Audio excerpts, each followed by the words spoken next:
नमस्कार, मैं अलीशा, आप देख रहे हैं state mirror Hindi. Reliance industries के चेयरमैन और अरबपति मुकेश अंबानी जल्द ही आईपीओ सेक्टर में एक बड़ा धमाका करने जा रहे हैं। जानकारी के मुताबिक कंपनी रिलायंस जियो का आईपीओ लाने की तैयारी में है। प्री आईपीओ प्लेसमेंट के लिए शुरुआती बातचीत भी शुरू हो चुकी है।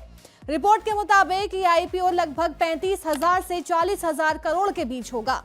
पब्लिक ऑफर में बिक्री के लिए कॉम्पोनेंट और प्री आईपीओ प्लेसमेंट के साथ एक नया इश्यू शामिल होगा। कंपनी इसे साल की दूसरी छमाही में लाने की तैयारी में है और अगर सब कुछ ठीक रहा तो ये भारत का अब तक का सबसे बड़ा आईपीओ होगा। प्री आईपीओ प्लेसमेंट के लिए शुरुआती बात शुरू हो चुकी है। बैंकरों ने कहा कि इश्यू का आकार बड़ा होगा। अब ऐसे में लोगों का इंटरेस्ट भी होगा और सब्सक्रिप्शन में कोई दिक्कत भी नहीं आनी चाहिए। प्री आईपीओ प्लेसमेंट की राशि नए इश्यू के आकार पर निर्भर करेगी। ओएफएस और फ्रेश इश्यू के लिए अलग अलग साइज अभी भी तय किए जा रहे हैं। हालांकि रिलायंस इंडस्ट्रीज की ओर से अभी तक इस पर कोई टिप्पणी नहीं की गई। निवेशकों की आईपीओ में खूब दिलचस्पी। रिपोर्ट के मुताबिक प्री आईपीओ प्लेसमेंट के लिए प्रारंभिक बात पहले ही शुरू हो चुकी है।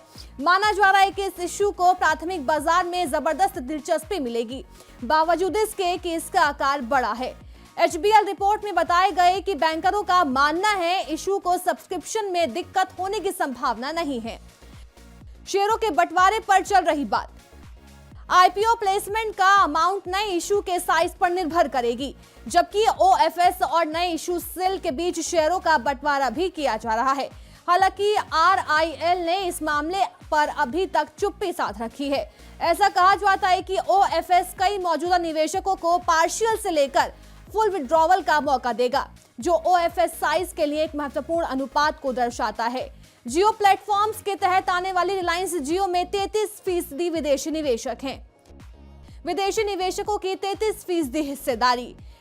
कंपनी के इस आईपीओ में ओएफएस कंपोनेंट इंपॉर्टेंट इसलिए हैं क्योंकि इससे कई निवेशकों को आंशिक या फिर पूरी तरह से इससे बाहर होने का मौका मिलेगा। अभी आरजीओ और जियो प्लेटफॉर्म के तहत रखा गया है, जिसमें विदेशी निवेशकों की लगभग 33% हिस्सेदारी है। आरआईएल ने ग्लोबल नाम अबू धाबी इन्वेस्टमेंट अथॉरिटी यानी एडीआईए, सिल्वर लेक, मुबाडाला, केकेआर और अन्य को हिस्सेदारी बेची थी। इसने 2020 में करीब $18 बिलियन जुटाए थे। फिलहाल देखने वाली बात यह है कि मोटे मुनाफे का दम भरने वाले जियो आईपीओ सेक्टर में लोग कितने दिलचस्पी दिखाते हैं।